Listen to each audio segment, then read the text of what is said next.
What's going on, everybody? Welcome back to the Opinionated Idiot YouTube channel. It's Sunday night, January 15, 2023, and I hope everybody is having a fantastic weekend so far. My weekend was a little bit crazy. It's now we're getting some rough weather here on the Northeast, a little bit of snow, a little bit of rain, cold, typical stuff at this time of year, but hoping that all hope it goes by quick because we don't like long winters here in the Northeast. At least I don't anyway. And I'd rather be in a warmer a warmer climate this time of year. So just some updates if you guys haven't been first of all, actually, no, I want to thank all the new subscribers here over on the channel.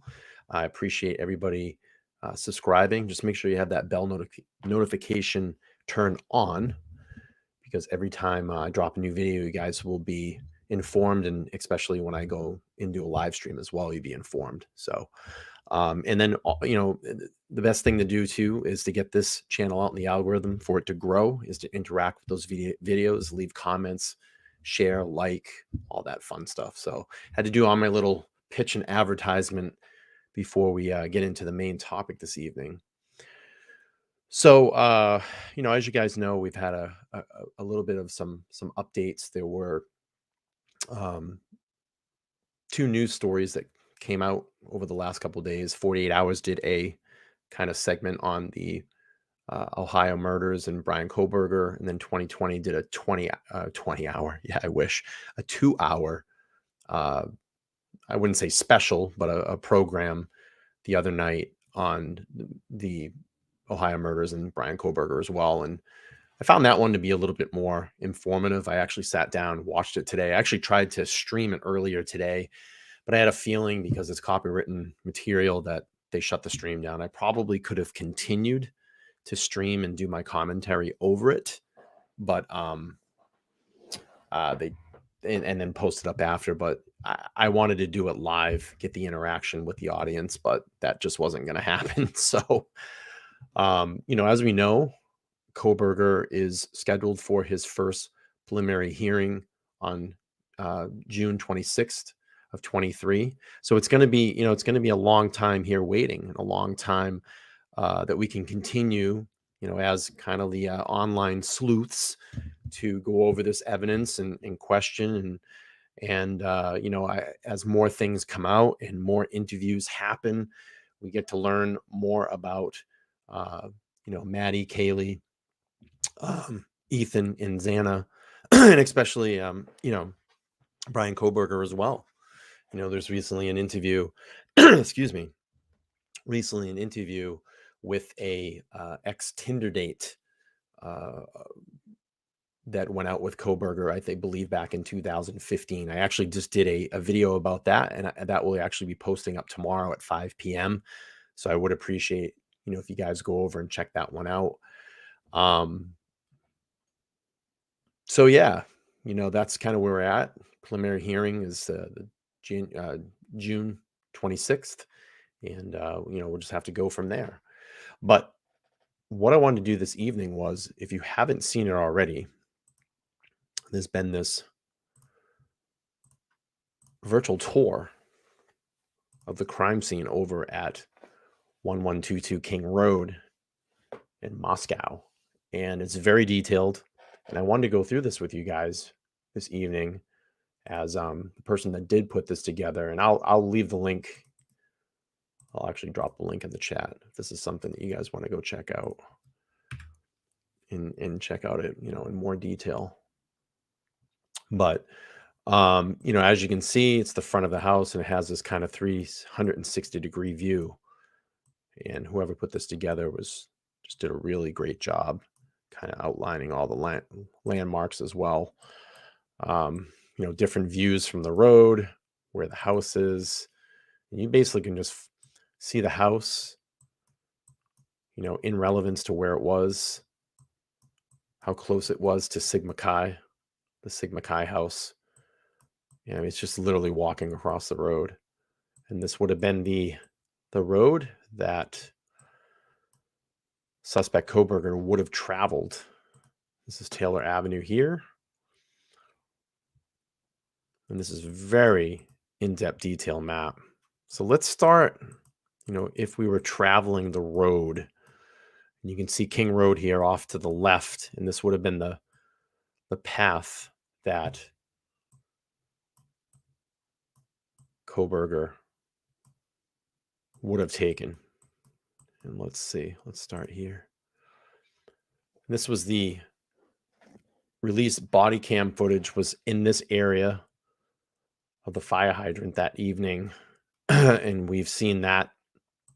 And I can play this here. Couple beers. Beers? Yeah. Hard liquor or anything like that? No. Hey, is that beer? What's up? Is that beer in your hand? Yeah, I'm 21. You got the ID on you? That's the fire hydrant, Hey. as you see in this area here. That's being pointed out would be just behind this white car. Is that beer? What's up? Is that beer in your hand?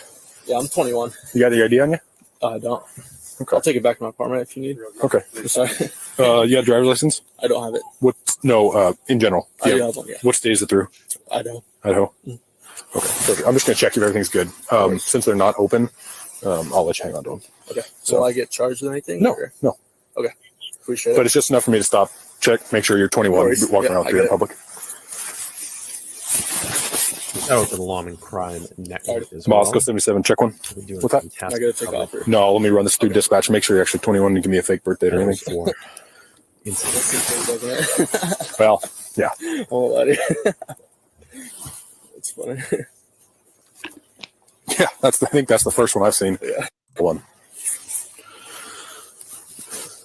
So if that comes back good, yeah, you're free to go. Are these your boys? No, I don't know them. Okay. You guys taking off on me? I didn't hear you. So Yeah, I'm we sorry thought about you were that. talking. You all three turned around and I pointed my flashlight at you. You said, "Hey, come here." You guys all turned around and walked away. I thought it was just like a fake person. Honestly. Yeah. Like How many fake people are out here that you've experienced? How's your night going? Pretty good. That's good. Just trying to stay warm. Is that y'all's car right there? Gas. They downgraded us from patrol cars. Gotcha. They gave us hybrids to save on fuel. There you go. Smart move. That lets me know that actually exists. I'll catch you this. All right. No worries. Aren't you guys all allowed to drink tonight? Couple beers. Beers? Yeah. Hard liquor or anything like that? No. Come on, guys.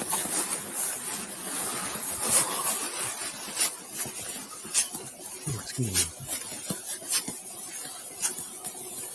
All right. If you guys all want to stand somewhere in this area. And that's the fire hydrant right there. You can see it where this and literally King Road is right behind this fire hydrant, and you'll see that on the map here. All right, so that's your fire hydrant here. If you were facing, that Subaru was parked basically where this SUV is right now. So the Subaru's here. If you were to turn to the left, 1122 King Road is here. So Kohberger would have came this way up Taylor. And again, if you spin this direction, Sigma Chi house is here. It's where Ethan was and Xana. And now you travel up King Road here. And as you can see, as you get into this neighborhood, it's very congested. There's a lot of houses in this area.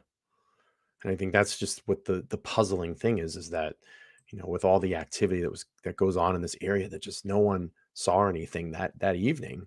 But you got to figure these are all students, as you just saw here, that, those students that were caught over near this marker, just in this field over here, actually where this one student's walking up. You have students going at all hours of the night, and that's what's been reported down there in this area, that it's just so much activity, people coming and going at all hours of the night. So you would travel up King. This would be the junction at King. And as you can see, the houses get kind of tight up into this area. I'm not sure. I think up in here is kind of like a dead end area. So now you have the cross of King and Queen. And this is going to take you to 1122. We come into the area here, and they're going to face the King Road residence, 1122 King Road. So let's take a look at these photos here.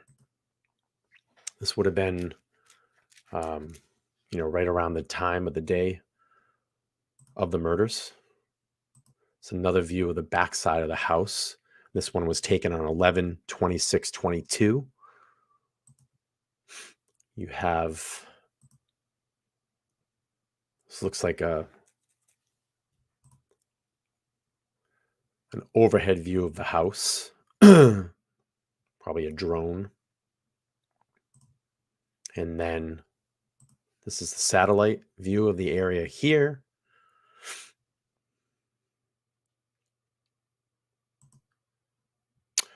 And now this here is from the affidavit. This was the cell phone. This was the camera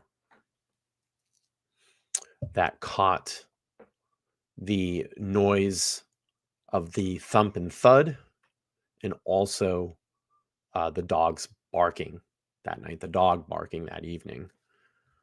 And you can see that's, less than 10 yards away, 50 feet, maybe, if I was guessing, 45 feet away. Let's see if we can now enter the house in this virtual tour. So this would be the front entranceway as you come in. Wow, this is very detailed. I think some of this has just been added in. I didn't see all this last time. This is a news update on January 4th. We'll take that to News Nation. Well, senior national correspondent Bryan Enton is back in Idaho. He is pulled over to join us via Zoom. Bryan, thank you so much for a quick turnaround.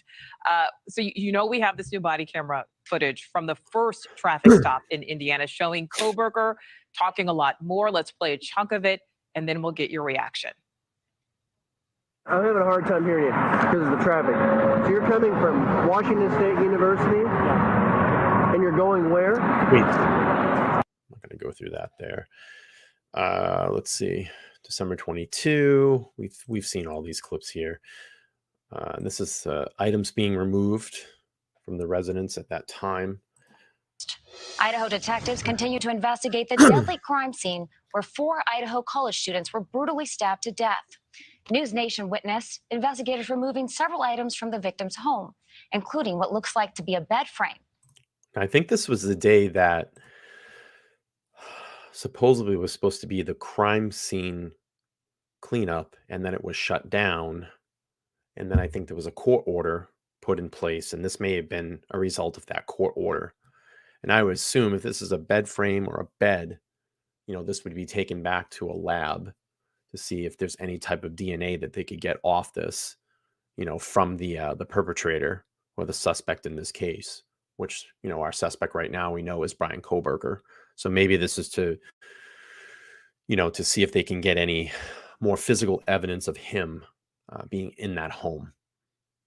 Actually, I think I remember watching this, but let's and a mattress covered in bloodstains.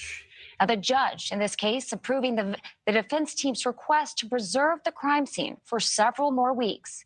News Nation's. It's funny. I was thinking to myself today about how it's very interesting how in how some cases in the media get really thrust into the spotlight, and a lot of people will attach themselves to that, as I have in this case. But how it how some cases get grabbed and elevated where some don't. And I think it's sometimes just the nature of that crime. Who really knew about Moscow, Idaho at the time of, before this? Not many people, and I think it just grabs a lot of people's attention because it's such a small community. And then just the violent nature of this crime. 4 people died, in one night, and there's no suspect at that time. There's no, no leads, and the investigation is taking forever, and you're feeling like this case may go cold.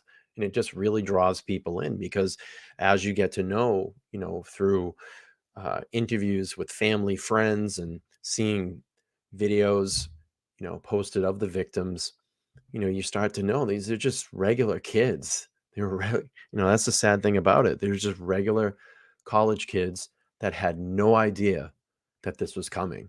And it's just sad, and I don't want anybody to lose sight of that. I know that Kohberger is in the spotlight now. He's the one that's being talked about, but we cannot forget, the 4 victims of this and their families. It's just truly sad. It really is. Let's keep playing. Robert Sherman is live for us on the ground in Moscow. And to explain what all this means, Robert, what can you tell us?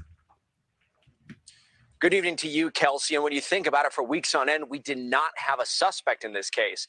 That has since changed, and now Bryan Kohberger's team will have the opportunity to examine that scene for themselves and put together their own defense. New activity at the home where 4 University of Idaho students were murdered, as investigators removed mattresses and furniture outside and carted them away. After weeks of seemingly little movement in the case, the process is now picking up. 28-year-old Bryan Kohberger has been arrested and formally charged with the murders, appearing in court for the first time Tuesday back in Monroe County, Pennsylvania. Less than 24 hours after waiving extradition, he was en route to Idaho, touching down Wednesday evening. There, our News Nation cameras caught law enforcement placing what appears to be a vest and helmet on him. Thursday, Kohberger appeared in an Idaho courtroom for the first time, where both he and the public learned what evidence the prosecution has. In an 18-page affidavit, it was revealed one of the surviving roommates was awake and, quote, saw a figure clad in black clothing and a mask that covered the person's mouth and nose walking towards her. The affidavit also reveals a left behind at the scene a knife sheath that was linked to a piece of DNA from his parents' home in Pennsylvania to be a more than 99% familial match. Additionally, it was determined Kohberger's cell phone had pinged near the home 12 times leading up to the killings. The white Hyundai Elantra revealed to be the key clue law enforcement used to track Kohberger down. In an exclusive interview with News Nation's own Ashley Banfield, the family of Kaylee Gonsalves says if there is a conviction in this case, they want the death penalty. Justice doesn't have a room where you can read books and you can go to school and you can have 3 meals and you can have your vegan diet. To me, that's not justice. Justice is when you leave the planet and the whole world is able to rejoice and be glad that you are not there. Bryan. All right, we've seen that. Some video of the mattress removal.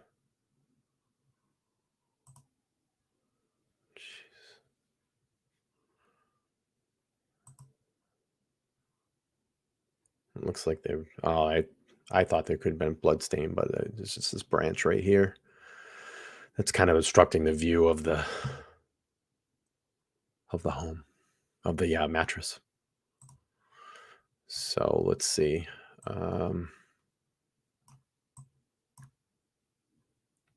It's the first court appearance. We've seen that. The second court appearance. We've seen that. It's the next court appearance here.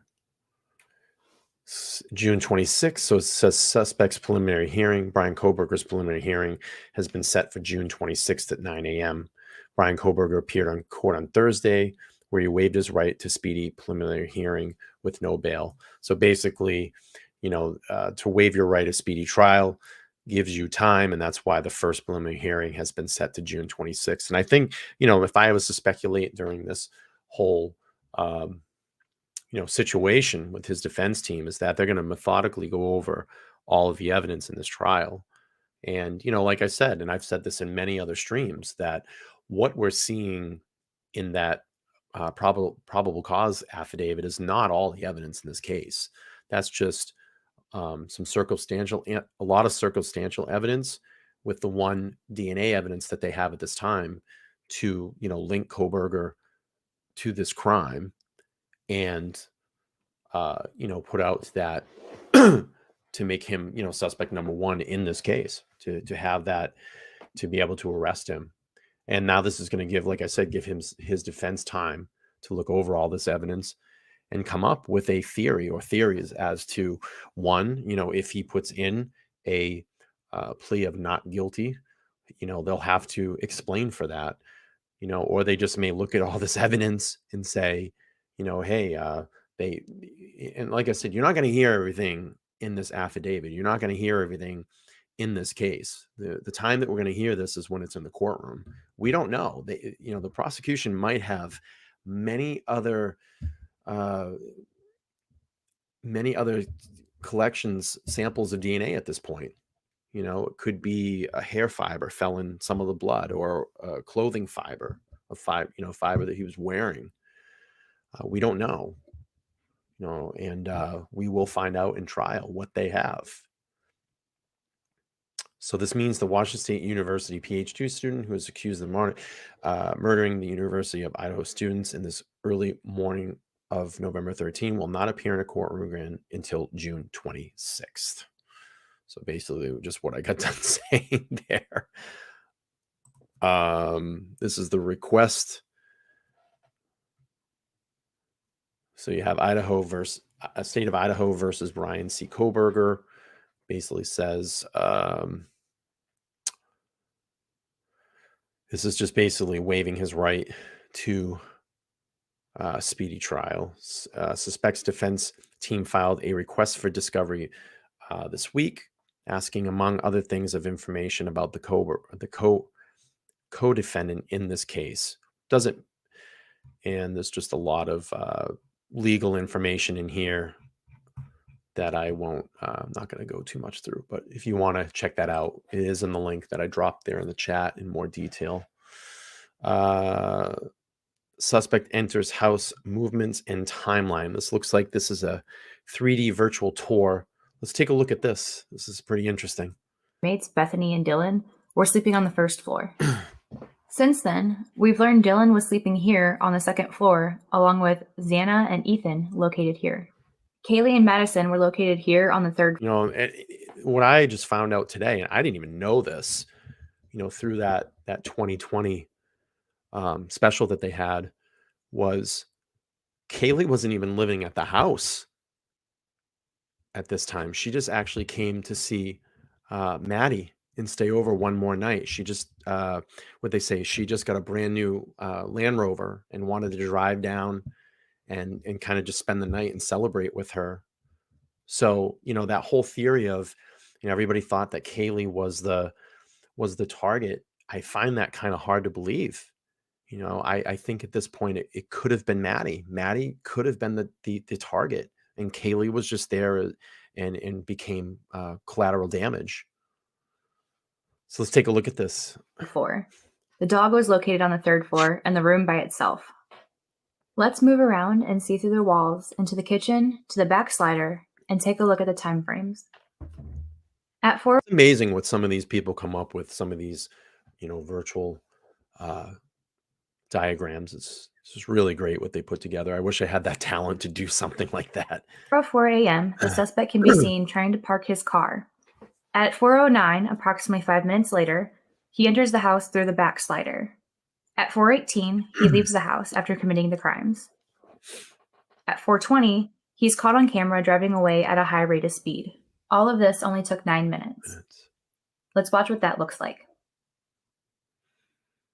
So the suspect enters through the back sliding door.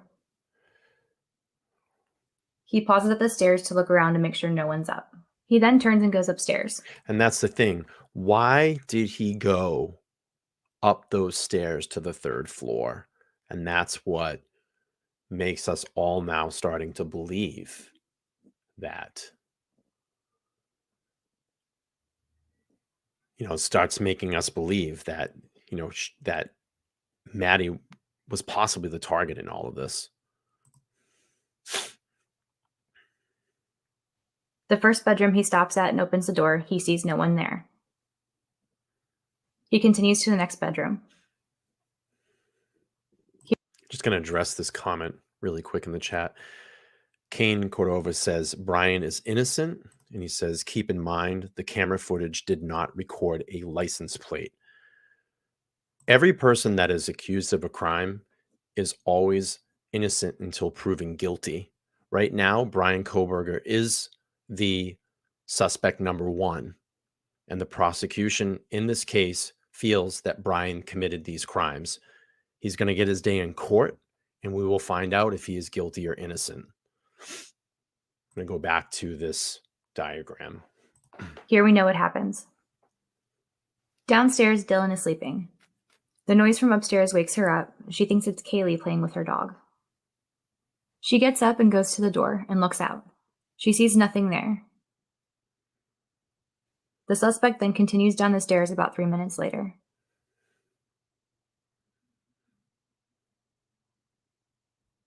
He then heads to Xana's room. Outside, there's a security camera picking up some whimpering, cries, and a thud at 4:17.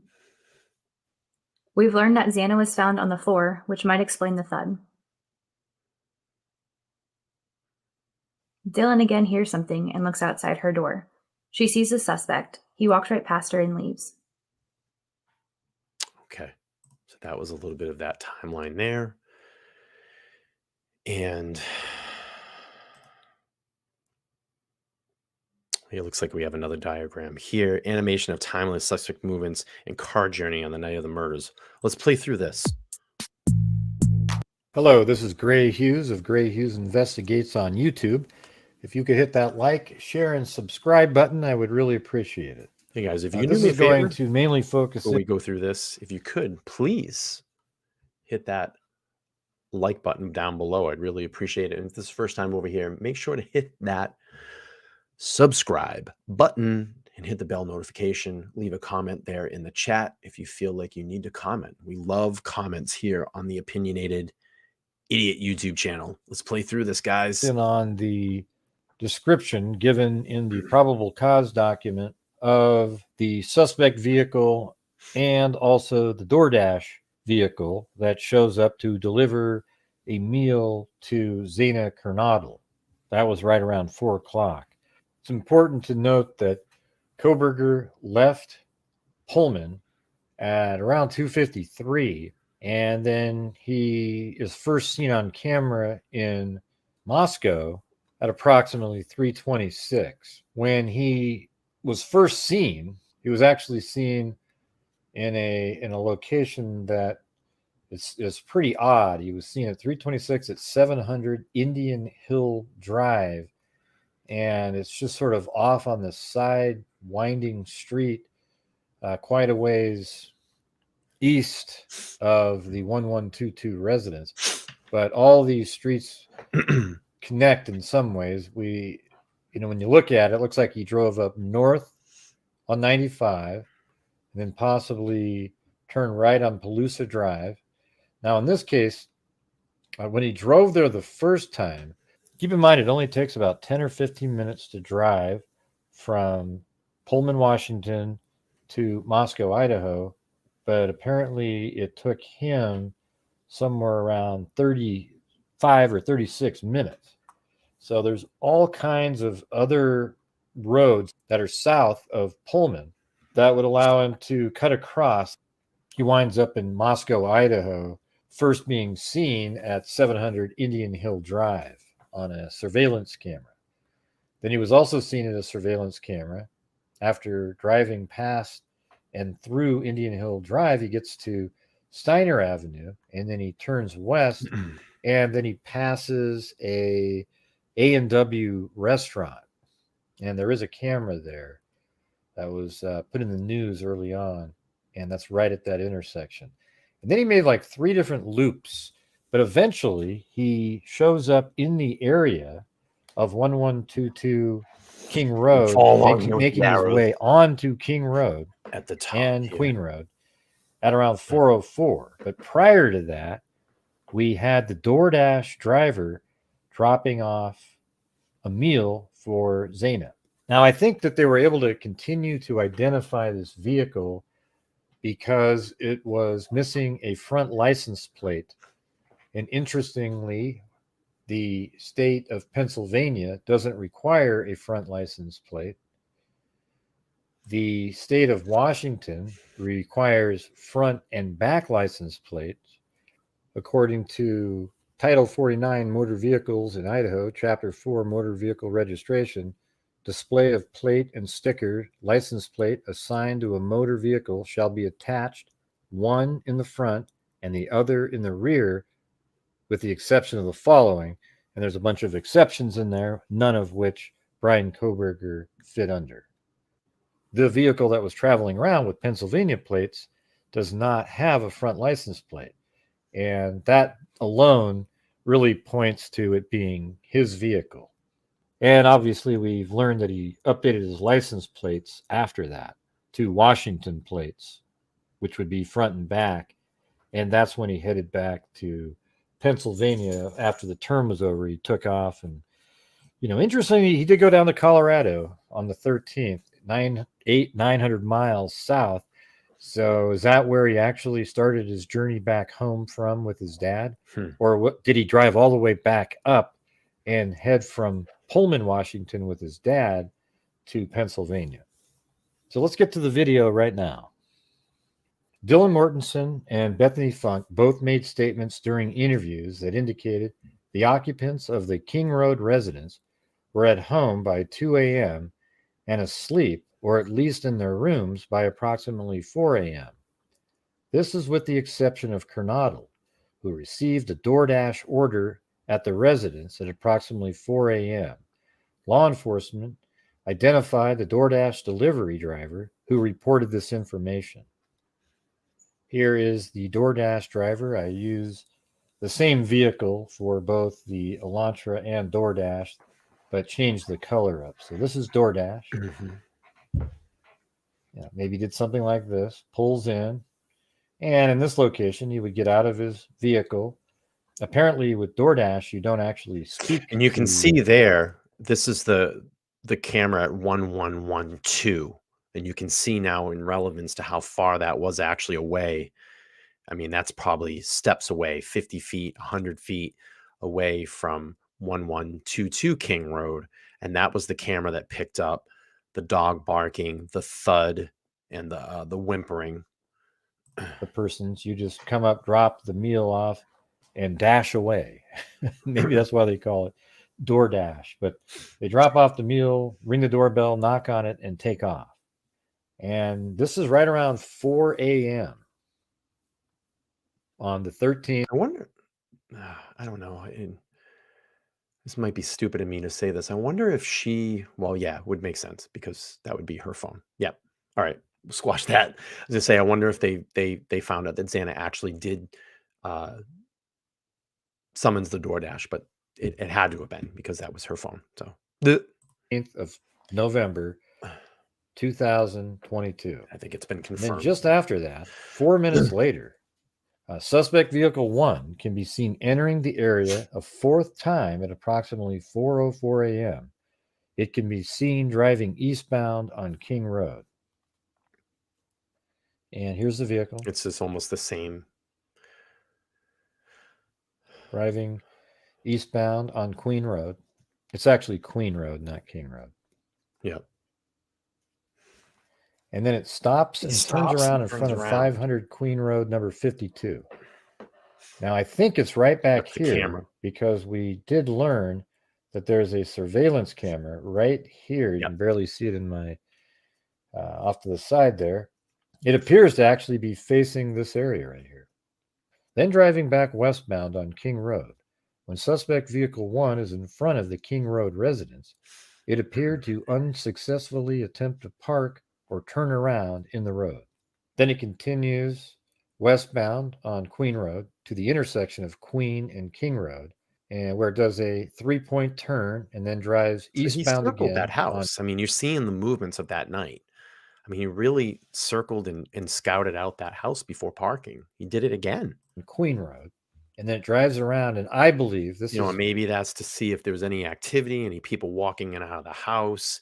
Was there any lights turned on? just stuff like that. So that's probably what was in his mind. Where I'm just putting in what I think is that he drove up around into the parking area that's behind the 1122 residence. And it remains there from probably something like 4:05 or 4:06 up until 4:20. And then at 4:20, suspect vehicle 1 is next seen departing the area of the King Road residence at approximately 4:20 a.m. at a high rate of speed. Suspect vehicle. I'm sorry, I'm fidgety tonight. I cannot get comfortable in my chair. Vehicle 1 is next observed traveling southbound on Walenta Super Drive. fidgety. Based on my knowledge of the area and review of camera footage in the neighborhood that does not show suspect vehicle 1 during the time frame, I believe that suspect vehicle 1 exited the neighborhood at Palusa River Drive and Conestoga Drive. Palusa River Drive is at the southern edge of Moscow and proceeds into Whitman County, Washington. Eventually, the road leads to Pullman, Washington.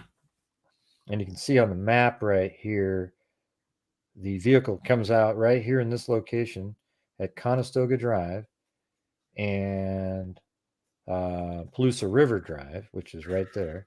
Then the vehicle turns left from their perspective, right on the screen, and then turns right onto Highway 95 and takes, this is the route that they have in the probable cause document.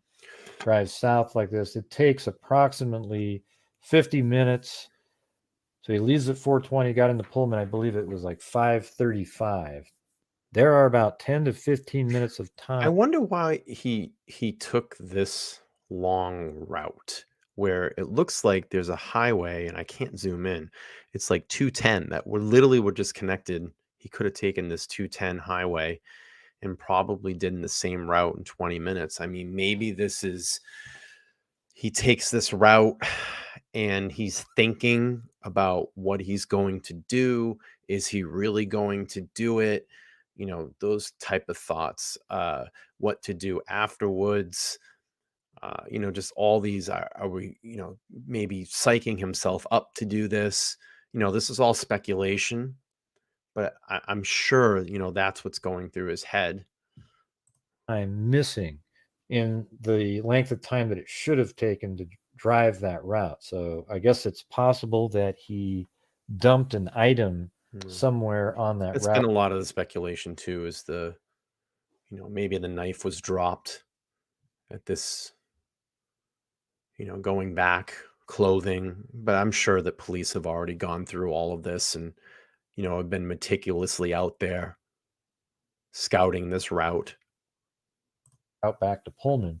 But he also went to some great lengths to drive in very out of the way ways to get to places to throw people off. Okay, so thank you guys very much for watching the video. Investigates. It's part of kind of this virtual tour that we're in here. And it says this one here is a timeline. We basically have already gone through that. And detailed spreadsheet timeline of events.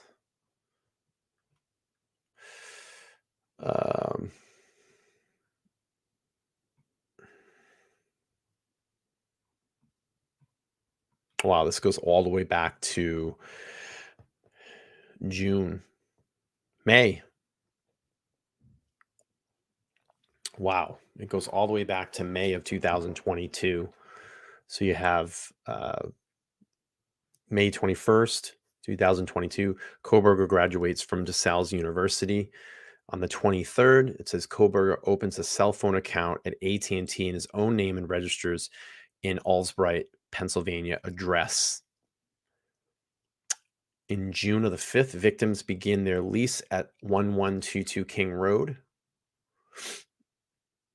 You got on August 1st, Kohberger moves to 1630 North Valley Road, apartment G, 201 Pullman, Washington. On the 16th of August at 5:30 p.m., officers at 11 King Road are out for noise. And that's, and it looks like over here, it's got phone ping in yellow. Okay. PCA is probably probable cause affidavit. All right, so let's keep going here. Let's see. On 8/21, from 10:34 p.m. to 11:35, Bryan Kohberger's phone utilizing cell resources at the King Road residence. So this is back in August. At 11:37, Farm Road and Pullman Highway. Let's see. This is when Kohberger was pulled over. Deputy CPL Duke pulls over a 2015 white Hyundai Elantra with Pennsylvania plate, set to expire on 11/31/2022, being driven by Bryan Kohberger. Let me go up to this chat real quick. Let's take a look.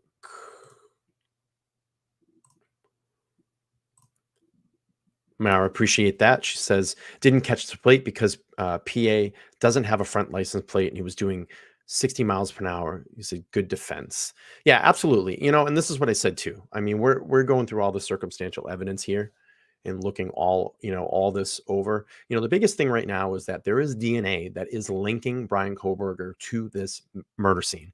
And I just want to make sure that I am very clear here on this channel that everybody is in right to a fair trial, to get due process when they are presumed guilty of a crime. And that's why a crime goes to court, evidence is put in front of a jury, and the jury makes the decision if someone is guilty or innocent. And right now, it does not look good for Kohberger. I'm going to say that. It does not look good for him, but he does deserve due process. That is our as much as all the emotions right now are beating against us, as much as everybody wants this guy to hang for his crimes, for the crime, as much as everybody's upset, he is entitled to a fair trial, just like everybody in America is entitled to a fair trial.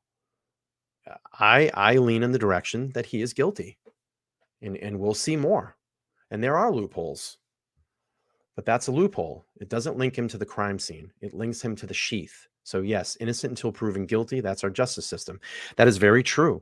But I'm going to tell you right now, and I've said this all along, and I think people losing sight of this, that affidavit that was released is not all the evidence in this case. You're not going to see it. Why would the prosecution play their cards right out in the open for the defense? I'm going to tell you, we're probably going to find, and this is purely speculation, but it is a good chance that we find a hair fiber, that we find a clothing fiber, we find more blood evidence that links Kohberger to these crimes. It's a possibility that could happen, but the prosecution is not going to put all their cards out there for the defense. If they feel solid enough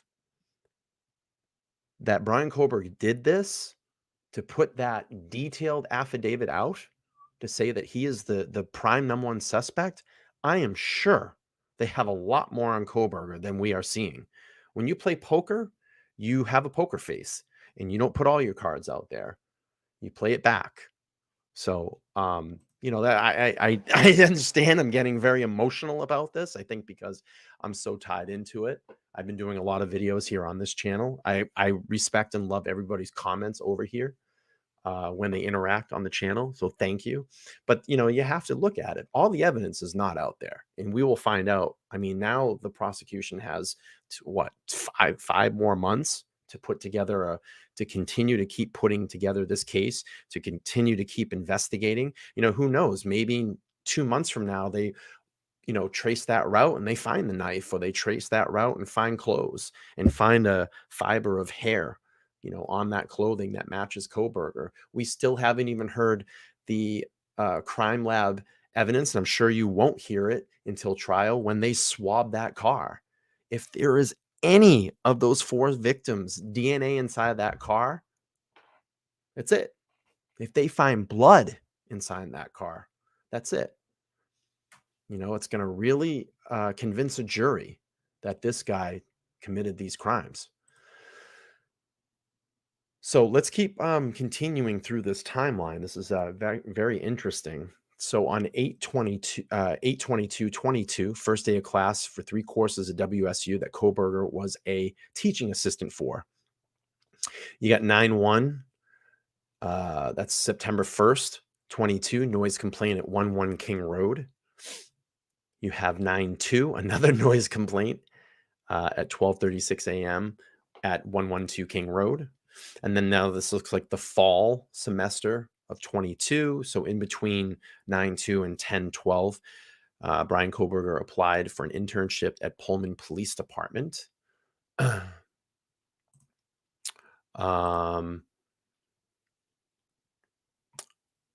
We got October 12th of 22, Moscow Film Society University of Idaho Film and Television Department present Scream. In 10/14/22, WSU police officer pulls over a 2015 white Hyundai Elantra with Pennsylvania plate being driven by Kohberger. So now we're going to go to November 11th. In the morning, Kaylee buys her Range Rover, then heads to Moscow for a party and shows off her car at 5:30 to 8:30 p.m. Veterans dinner at 22. Veterans dinner 2022 at the ICCU Arena, the main campus at night. It looks like Kaylee is Dylan's +1. So that was a party that they went to. You have, so that was the, what was that, Friday? Let's go back. So it looks like she was there for that weekend. Yeah, it was a Friday. So she started on the Friday. We're going to go to Saturday. And of course, we know the 13th was the night of the murders. So on the 12th, final Vandal football home game. And you have kind of the timeline goes here. Ethan makes a Venmo payment, final activity to Jack K with a note that says, thanks. I know there was a lot of speculation about that. BF observes Ethan and Xana at Sigma Chi House at 10 p.m. to 1:30 a.m. You have Kaylee and Maddie at the food truck, and that's been on close camera footage outside the Corner Club at 10:04 to 10:16. There was a citation that was issued. So now we start getting into the night of the crime. 11/13/2022. Xana speaks with her father, Jeffrey, for the last time as he states that she told him she was hanging out at home with her boyfriend. At 1:30 a.m., Kaylee and Maddie seen on Twitch. Okay, I'm sorry, I messed that up earlier. Now they're seen at the grub truck. Sorry about that. BF estimates that Ethan and Xana returned to the King Road residence at 1:45. Now you're at 1:56. Private party reported that he dropped off Kaylee and Maddie at their King Road residence. 2 a.m. Dylan and Beth made statements during interviews that indicated the occupants of King Road were all at home at this time. 2:26. Kaylee's first call to ex-boyfriend Jack D. BK. Now this is remember. Let's see. That's ping. This is phone ping footage. BK's phone using cellular resources at his residence, 1630 North Valley Road. So this is where Bryan was. Kaylee makes 4 additional calls to ex-boyfriend Jack D for a total of 5. Now you have the CCTV footage of suspect vehicle 1 observing traveling eastbound. That's at 2:53 a.m. So 3 a.m. to 5 a.m. BK's phone does not use cell phone tower resources in close proximity to King Road residence. 3:01, 2 officers make contact with 3 males and issue all MIC citations. And I believe that is some of the body cam footage that we've seen, and that was what was the runners in the background, and then there was a supposed scream that was heard Now you have all the close camera footage. White sedan, suspect vehicle 1, seen traveling westbound. 3:28 a.m., suspect vehicle 1, seen traveling westbound on Steiner. So this is all kind of building up to now where, he's driving. Multiple sightings, suspect vehicle 1 making 3 passes at 1122 King Road residence, then leave via Wilnetta Drive at 3:32. Now you're backing up a little bit. The two officers leave that area. Both Dylan and Bethany made statements during interviews that the occupants of the home, with the exception of Xana, were asleep, or at least in their rooms. Time frame, so 4 a.m. to 4:25 time frame, and the investigators believe that homicides occurred. 4 a.m., Xana receives a DoorDash delivery at the residence. You got 4 a.m., Dylan was sleeping in the second floor bedroom when she awoke by what she sounds like Kaylee playing with a dog in one of the upstairs bedrooms. And as we know, the dog was by itself up in that right-hand bedroom, third floor. Short time later, Dylan hears who she thought was Kaylee say something to the effect of, "There's someone here." God, that's so creepy. Dylan looks out of her bedroom, didn't see anything. Suspect vehicle 1 seen driving eastbound on King Road, stopping and turning around in front of 500 Queen Road, number 52, then driving back westbound on King Road. Suspect vehicle 1 appears to unsuccessfully park or turn around in front of 1122 King Road and continues to the intersection of Queen Road and King Road, where it can be seen completing a 3-point turn, then drive eastbound again down Queen Road. So now you have 4:12 a.m. forensics download of Xana's phone showed she was likely awake and using TikTok. Dylan opens door at second time, and what she heard she thought was crying coming from Xana's room. She then heard a male voice say something to the effect of, "It's okay. I'm going to help you." Dylan opens the door for the last and final third time after she heard crying and saw a figure walking towards her in black clothing, a mask that covers a person's nose and face. She describes the figure as 5'10", a taller male, not muscular, but athletic built with bushy eyebrows. Male walks past Dylan as she stood in a frozen shock phase, and he walked towards the back sliding glass door. Dylan locks herself in her room. Security camera at 1112 King Road picked up a distorted audio of voices and whimpering, followed a loud thud. A dog could be heard barking numerous times. 4:20 a.m., suspect vehicle 1 departs the area. Suspect vehicle travels down Wilnetta. At 4:48, BK's phone starts hitting the cell phone towers again. He's traveling back to WSU. You got BK's phone at 5:30, utilizing cell resources, providing coverage at Pullman, Washington, consistent with phone traveling back to BK's residence. And then at 6:47 a.m., you have sunrise, and then he's got all the cell tower. This is where I think, that oh shit moment where he probably said, I left that sheath, or he went back, to the residence at 9:32 to see what was going on. Often people, they find even in arsons, will go back and watch a house burn because that's where they get the high. Maybe he was going back to get that rush again, or to go back to see if there was any activity to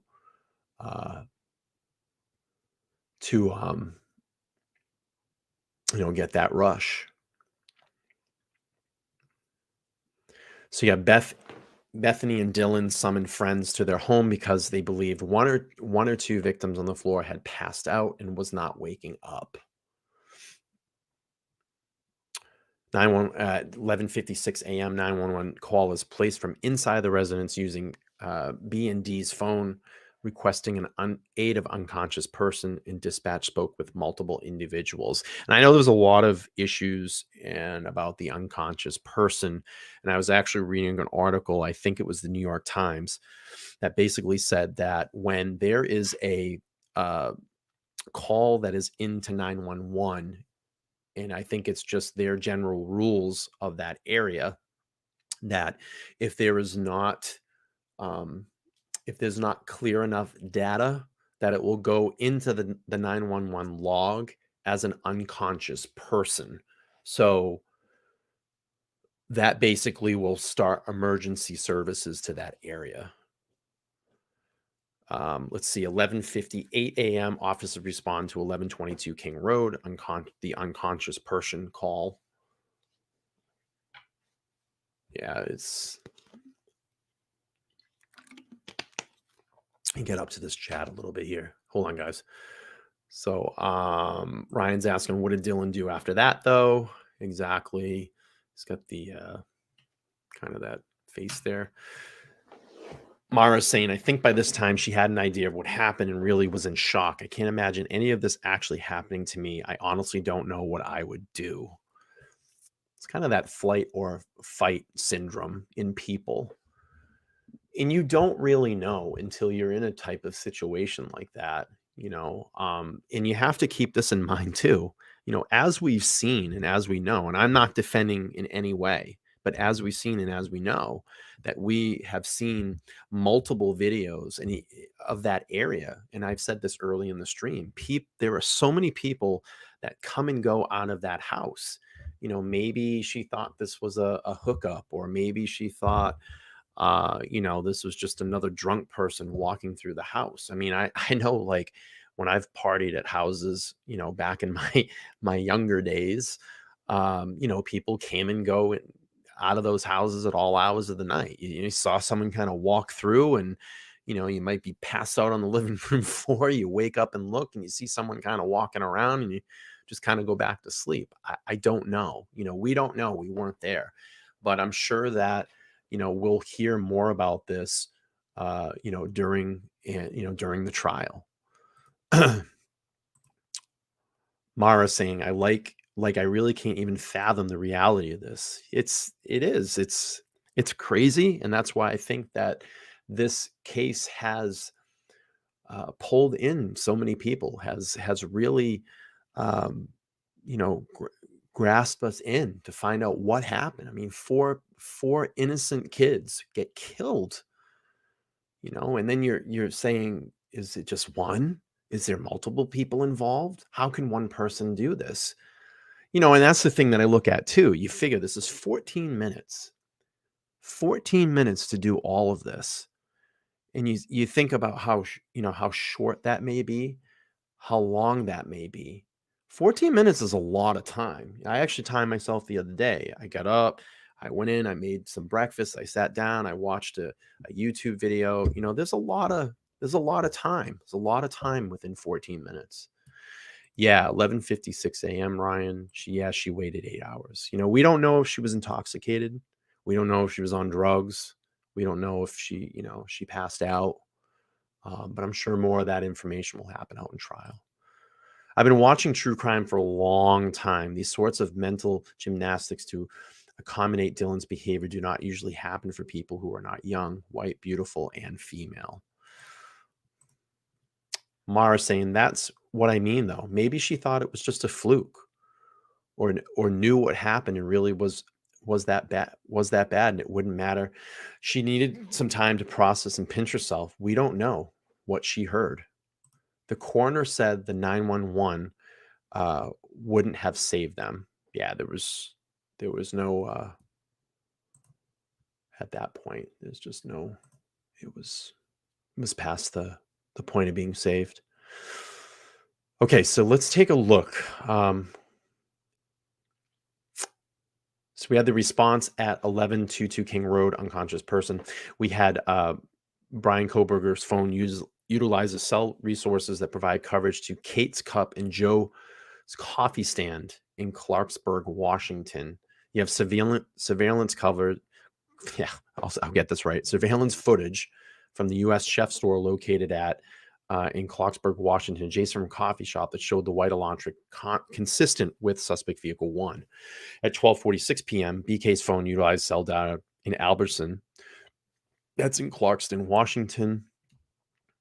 And basically, throughout that day, it's just kind of giving more of that timeline. I'm not going to get too meticulous into this. Let's see. 11:17, autopsy performed on all victims. 11:18, BK registered a 2015 white Elantra with Washington and later received a Washington. It's interesting that he changed his plate. It was Pennsylvania, and then it changed to Washington almost 2 weeks later, he changed his plate. Moscow at 11:19, Moscow police put out a map of the area of interest to collect video footage. Police evaluate tread marks from in front of King Road residence for the first time. 11:21, you have the memorial service for Ethan. Police expand the crime scene. 11:25, MPD, say that 5 times fast, placed beyond the lookout to area law enforcement agency of a white Honda Elantra in that area. So they already knew what vehicle they were looking for. Investigators and FBI behavioral analysis unit returned to home after the crime scene had been untouched for days. After searching the inside of the house, one investigator left with several small bags in his hand. So there was data, see, this is what I mean. There's evidence being collected at that time.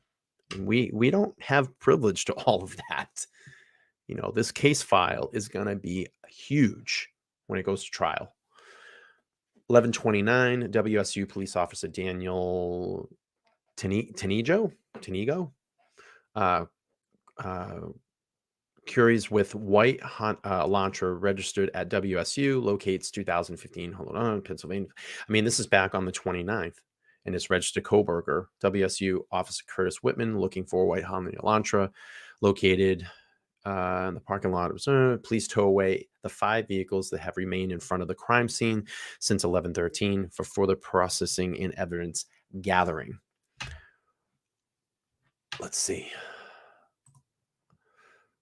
Plates expired on the 30th. That's why is that interesting? Well, it's very interesting that, why would he switch plates? He had a Pennsylvania plate and he switched it to a Washington plate, Ryan. So that is interesting. Why go through all that? Why not just register it back out in Pennsylvania? You're not going to stay in Washington forever. You're only out there for grad school. Let's see. 12:02, BK gets haircut at his regular barbershop, Power Shop Barbershop, by his regular barber, Rose Perez, who's been cutting his hair since July of 2022. And 12:03, private security company now guarding the crime scene. 12:07, police ask for public's help in locating the driver of the 2011-2013 white Honda Elantra.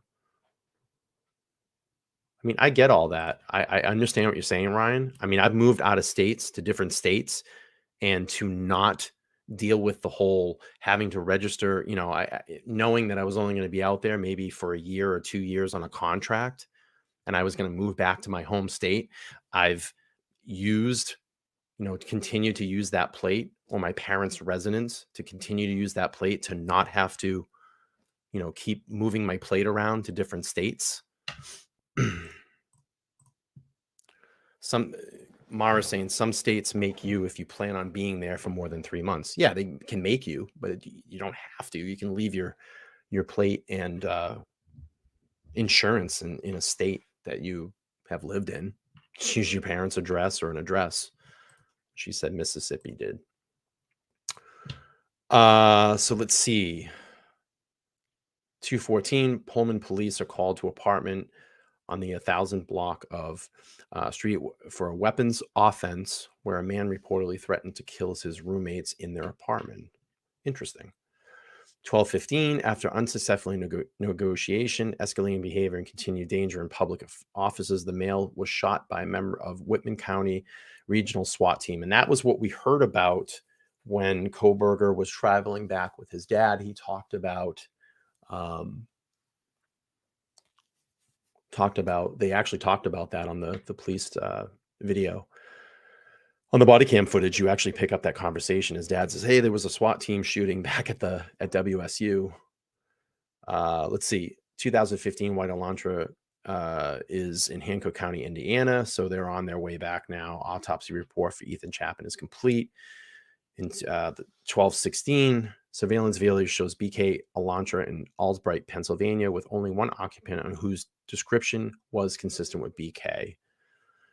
12/23, search warrant number 1, specific to BK, granted to review historical phone records of only between 11:12 at 12 a.m. through 11:14 at 12 a.m.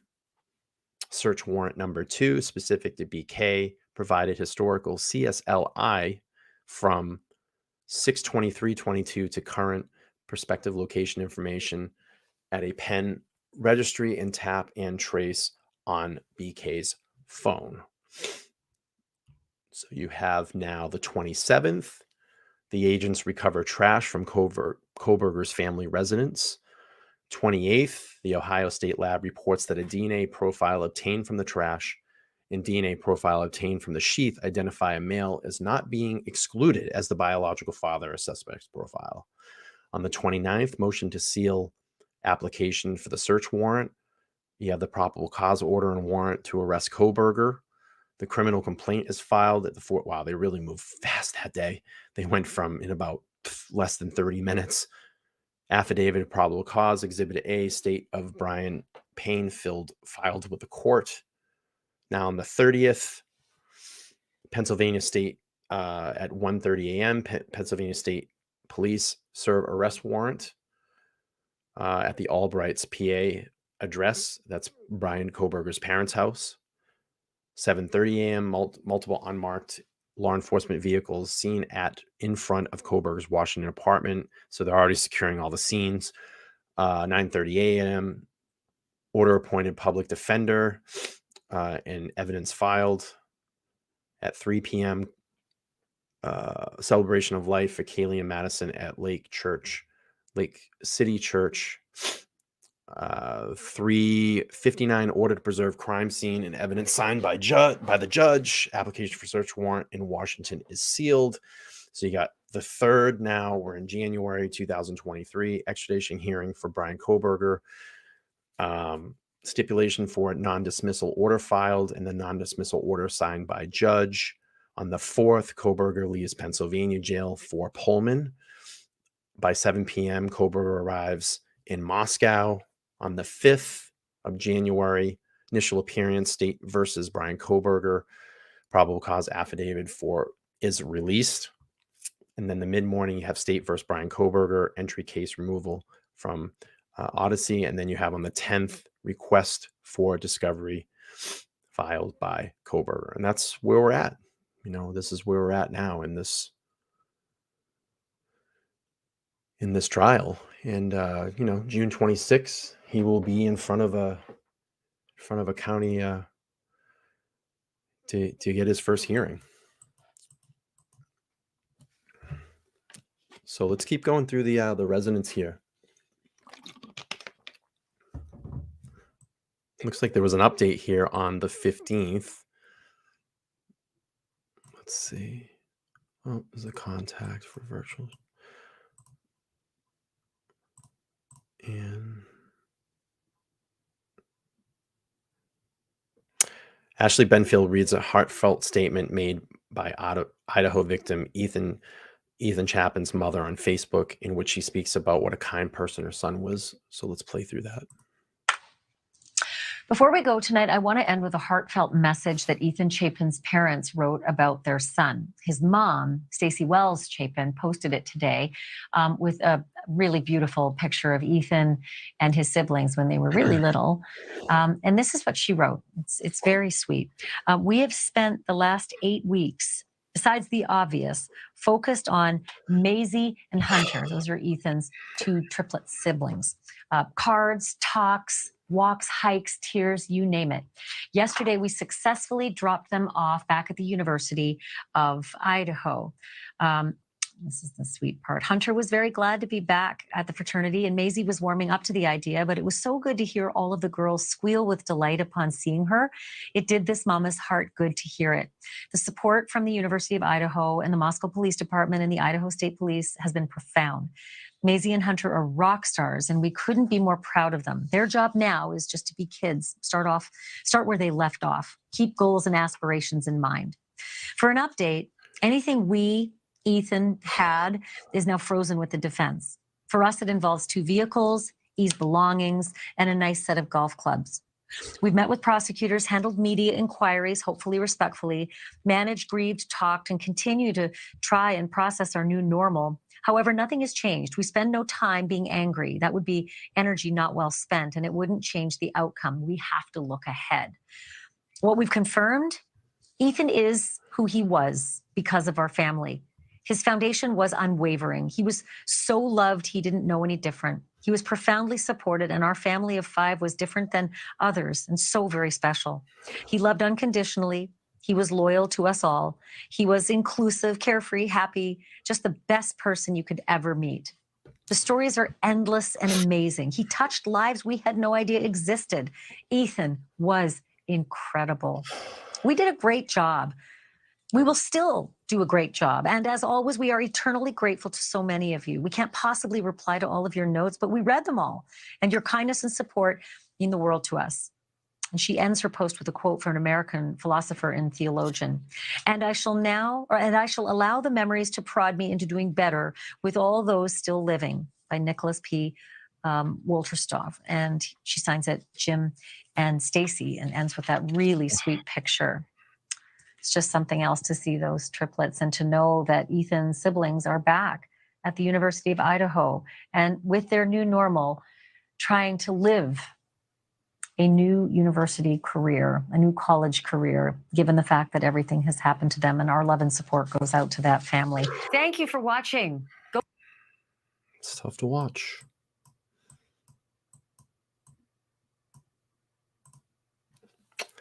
So we exit the meeting room here. Let's see. On November 13, 2022, at approximately 4 p.m., Moscow Police Department Sergeant Blaker and I responded to 1122 King Road, Moscow, Idaho, to assist with scene security and processing of a crime scene associated with 4 homicides. Upon our arrival, the Idaho State Police forensic team was on the scene and was preparing to begin processing the scene. Moscow Police Officer Smith, one of the initial responding officers to the incident, advised he would walk me through the scene. Okay. This is the preliminary affidavit, that information there.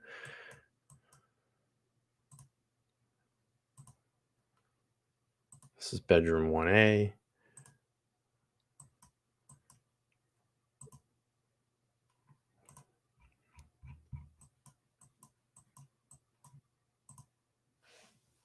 And then they just have clips of the affidavit. This is what it would look like kind of in real time.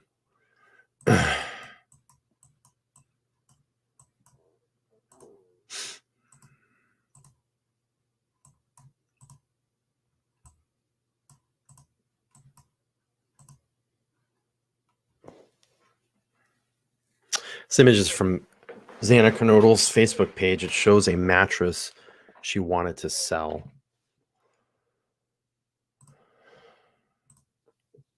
It's a picture of bedroom 1A. I mean 1B. That looked like Xana's room. Just give me 1 second really quick.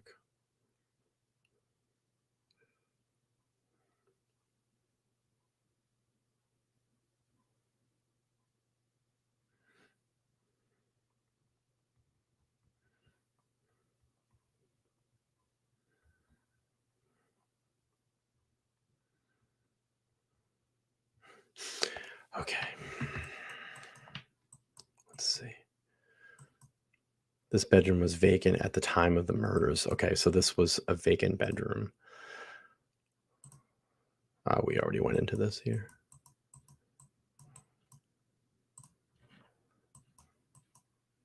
Go up to the stairs. to the second floor. It looked like there was a living room or kind of a meeting area here.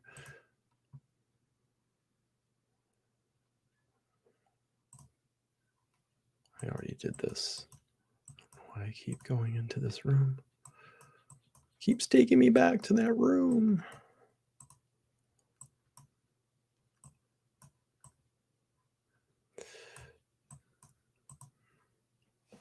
And be a view from that top of the stairway.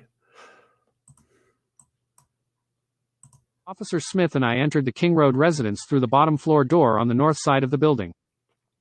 Officer Smith and I then walked upstairs to the second floor. Officer Smith directed me down the hallway to the west bedroom on the second floor, which I later learned, through Xana's driver's license and other personal belongings found in the room, was Xana Kernodle's room. Just before this room, there was a bathroom door on the south wall of the hallway. As I approached the room, I could see a body, later identified as Kernodle's, laying on the floor.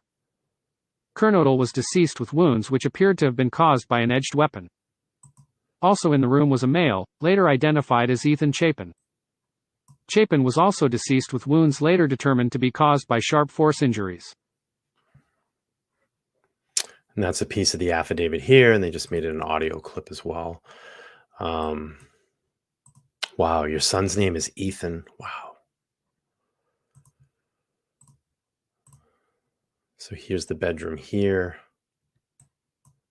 Let's see. Officer Smith and I entered the King Road residence through the bottom floor door on the north side of the building.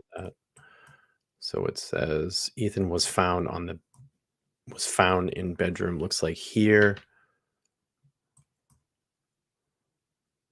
This is for the wall where the red substance is seen trickling down the foundations at the rear of the house.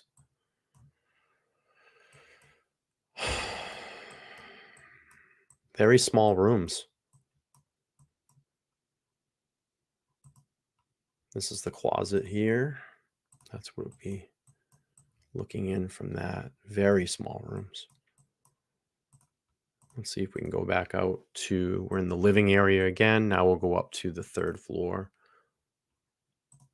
If we can get up there, let's see. Students, TikTok. Oh, let's see this. This is the stairway going up. It looks like this is a TikTok from Kaylee's account.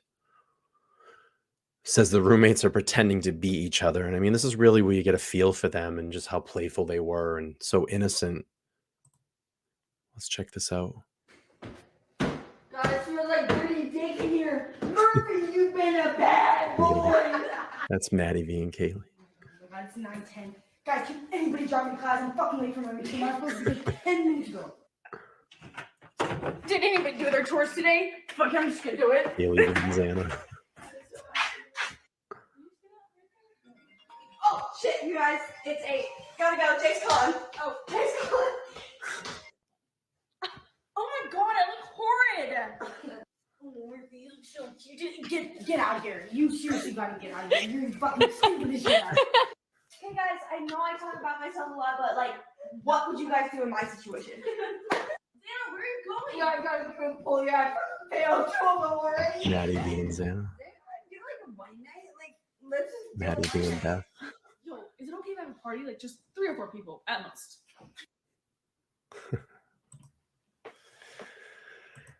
Oh boy.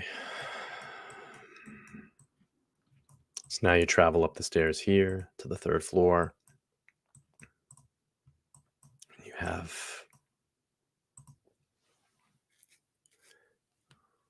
and there's not an audio clip here, but then I followed OFC Smith upstairs to the third floor of the residence. The third floor consisted of 2 bedrooms and 1 bathroom. The bedroom on the west side of the floor was later determined to be Kaylee's room.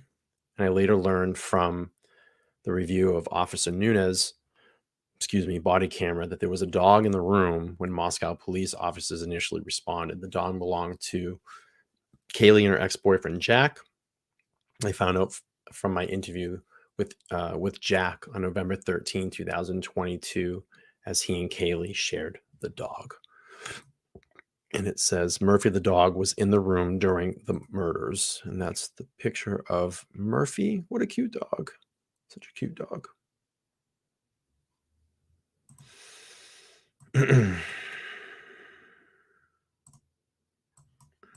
The kitchen below is here. Again, tiny, tiny rooms. This is the bathroom. That area, shower room. It's the shower, what it looked like non-virtually. And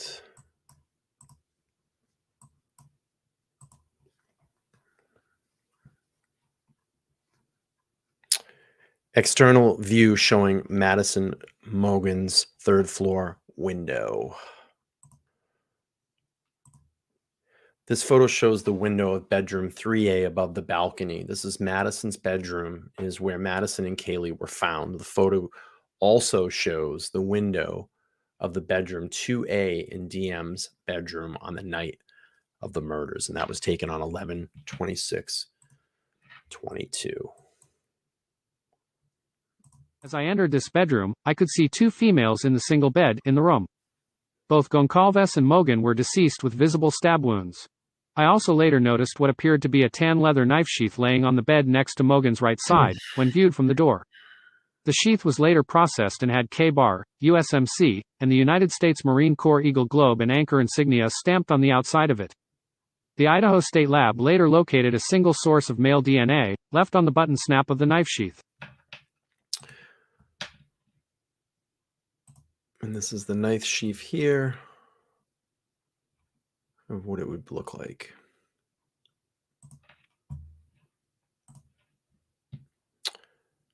Mara's saying, I have basically the same dog.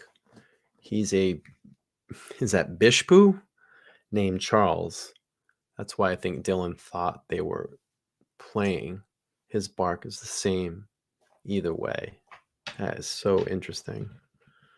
How you have just very much a lot of similarities. There's a photo of Maddie in her bedroom. This would her bedroom there, and you can see the boots that are on that windowsill. And let's go back downstairs before I finish up the tour of the house.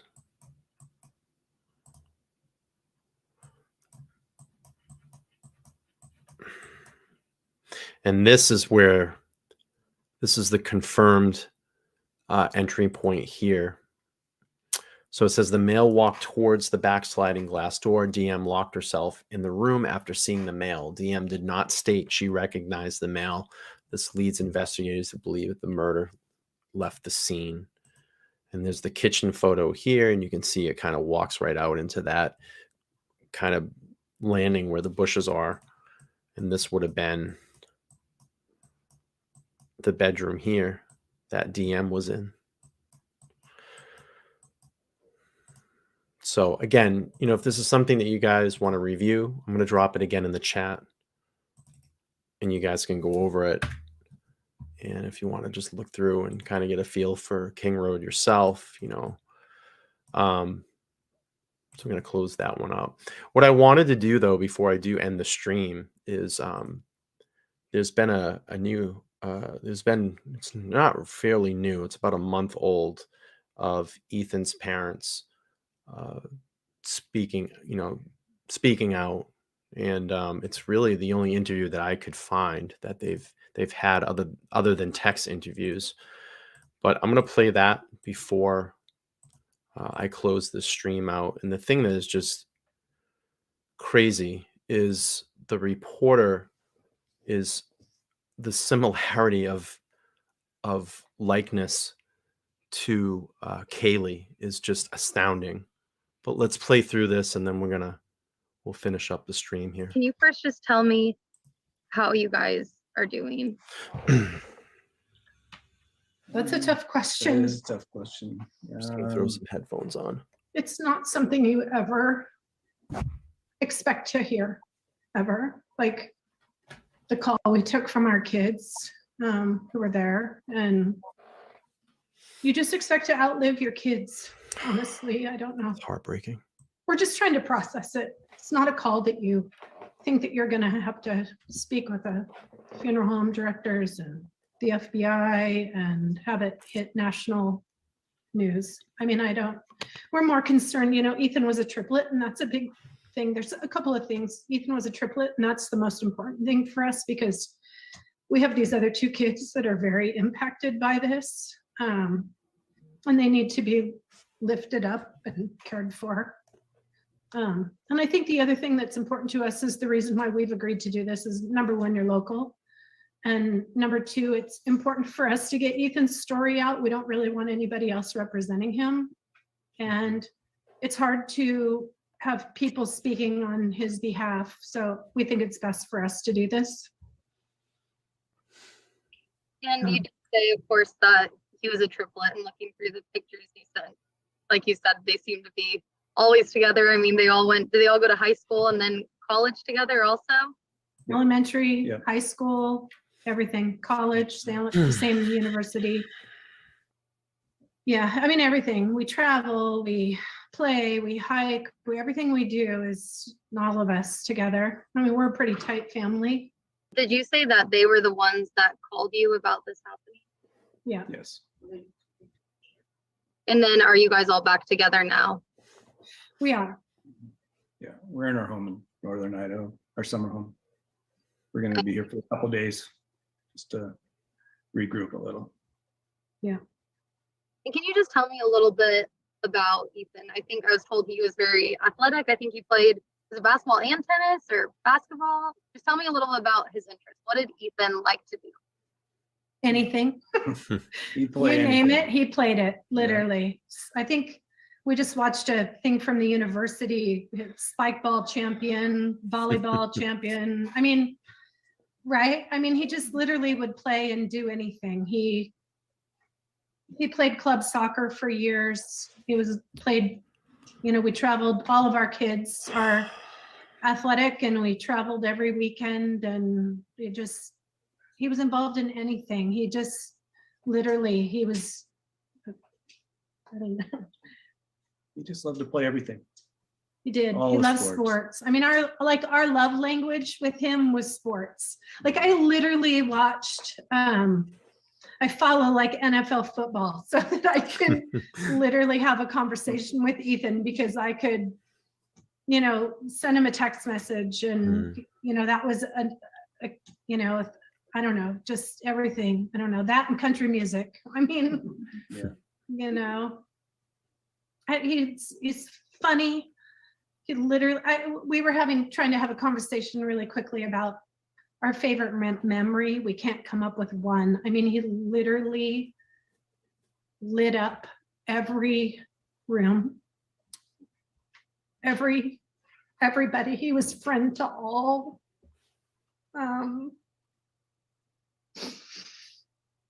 He was an incredible human. I mean, one of a kind, popular. I mean, not that that matters, but I don't know. I think we believe that if you literally asked anybody in his life, anybody, they would tell you the same exact thing. I mean, I just got an email from his counselor at college, and he just said, I loved that kid the minute I met him. He literally walked in my office last week, and it was just simply to say hi. He had a huge smile. The whole, the feeling inside of the office changed just because he walked in. Mm-hmm. He always had something funny to say. That's been something we've talked a lot about. I mean, he was definitely the comedian of the 3 kids. He kept us all, I mean, we have the funniest videos of him. It's heartbreaking. It's just so heartbreaking to see this and hear it. He's just a good kid. He's a good kid. Yeah. Kind to all. I mean, you can see this. You can see they're just so broken. I mean, his dad is so broken. It's terrible.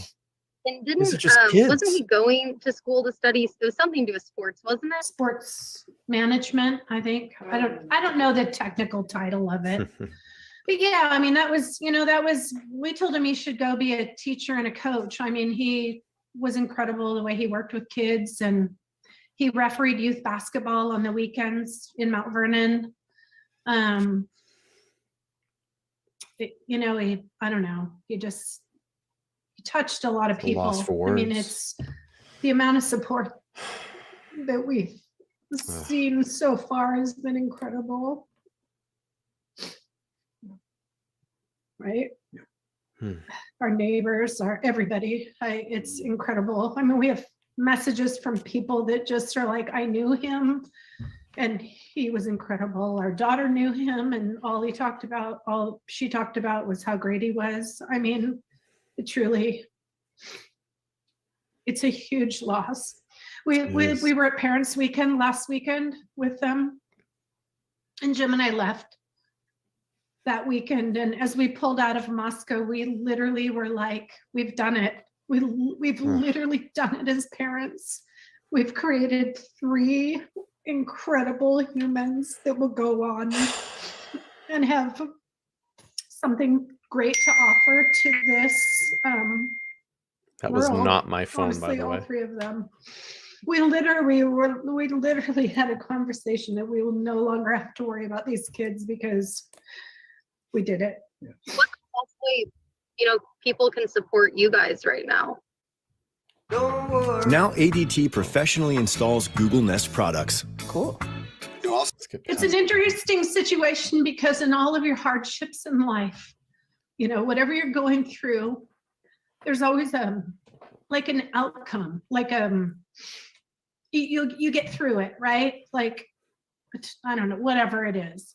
This is something you wake up and you realize it's never going to go away. And That's not my phone. very different. It's a very different. 2 a.m. is a dark hour. I can tell you that. We're all. And I guess just during this time, like I said, you guys seem very tight knit. Are you just like, what's going forward look like for you? I know that's a hard question right now. I know it seems like you guys are really there supporting each other through this. I think one of the first things that, like, when we got Maisie and Hunter, one of the first things, that came to me is that our life has literally taken a left turn. And I don't know how that's going to affect us, but we will not let this sink us. And the thing is that you have to look at, situations like this, and I've seen this happen before. That situations like this can break families apart. Married couples that have kids, they lose a child, and this breaks apart their family because they just can't cope in the guilt of everything that goes through. And then you start kind of blaming each other. But what these families need right now is strength, and they need to stay together, and they need to be there for one another, through this process. And it's not gonna be overnight. This is gonna be a long case. And hopefully Kohberger is the suspect that, committed this and pays for his crime. If he is the one that did this, and that it can give these families a little bit of solace in all of this. Let's finish this up, and then we're going to finish up the stream for this evening. I appreciate everybody thus far hanging with me over the last hour and a half. All the new subscribers that have subscribed to the channel over this last hour and a half. You are the ones that make this channel go, and I do appreciate that. Let's continue. Shine Ethan's bright light on their own. I think that's the questions I have right now, unless there's anything else you guys wanted to add. Kids, do you want us? Our kids are here watching. Do you guys have anything you want to add? Hunter, Maisie? No. He was their number one, and that's going to be a hard loss for both of our kids. Both Maisie and Hunter. He was kind of each of their number one. So it's going to be hard just for the 3 of them without him now that they're 2. We've gone from 3 to 2, and it's going to be hard for the 2 kids to figure out how to live life when you've spent 20 years as 3, and now they have to figure out how to be 2 and carry, I don't know. It's terrible. It's important for us. The reason we've agreed to do this is there's some misinformation out there, and that's been hard for us. And that's why we as a family, talked about it and agreed to do this because the things that are being said are 100% not true. There's not drugs involved. There's not some weird love triangle. Ethan stayed the night at his girlfriend's house, who was one of 5 girls who lived in the home. And it's just important that people let the criminal part of it try to work itself out, and that these kids, all of the kids were just really good, great kids. So, I mean, the light of the school, I mean, everybody knew them. One of them, I believe, was his girlfriend was also killed. Is that correct? Yes, Xana. Yeah, they were in the same room. And I think that's all the questions I have, but I really do appreciate you guys sharing more about Ethan so we can understand more about him and share more about him with, Western Washington and the community here. Thank you. Thank you so much. And that was Ethan Chapin's parents. That interview was about a month ago. And that's really, I mean, the only interview that I've seen of them speak. I know Kaylee's parents have been very vocal. They were involved in the 2020 interview that was aired about 2 nights ago. So, that's where we're gonna leave this stream for this evening. I want to thank everybody this evening for hanging out here the last hour and a half, and we'll keep following this case as new details come up. I have a video that's going to be dropping tomorrow. It is Bryan Kohberger's Tinder date. Some information about that. That'll drop at 5 p.m. tomorrow. And I would appreciate you guys all going over there, interacting on the video, because it helps push, my videos out in the algorithm, helps get me closer to being, I'm only at 60, where are we at? Let's take a look. I know I picked up some new subscribers today, but hey, 72, not bad. We're doing all right. I do have another channel that is monetized, but I haven't been doing any content on that channel for quite a while because I wanted to start fresh and do something different here. So that's why you're here. It's been a long time to go before monetization, but I do appreciate it, everybody. Please, before I go out or on the way out, hit the thumbs up button. It does help the stream along. I want to thank Mara for really contributing tonight in the chat. It was really nice seeing you over here. Hope I can see you again. Ryan had some chatting in here as well. And that's really the only people that really chatting this evening. So it's good. The feedback is good. I love the chats. I appreciate everybody. And we're gonna end this one up. So happy Sunday to everybody. I hope everybody has a amazing rest of their evening and rest of the week. I'm going to try to get some content out for you this week, maybe some live streams as new information comes through. And like I said, we got a long time to go in this case. There is another case that I may be following here pretty soon, and maybe we'll just start pulling some information on that here too. So everybody, thank you so much this evening. I will see you all again. Like I always say, opinions are like assholes, and everybody's got one. I'll see you next time, guys. Have a great Sunday. Bye.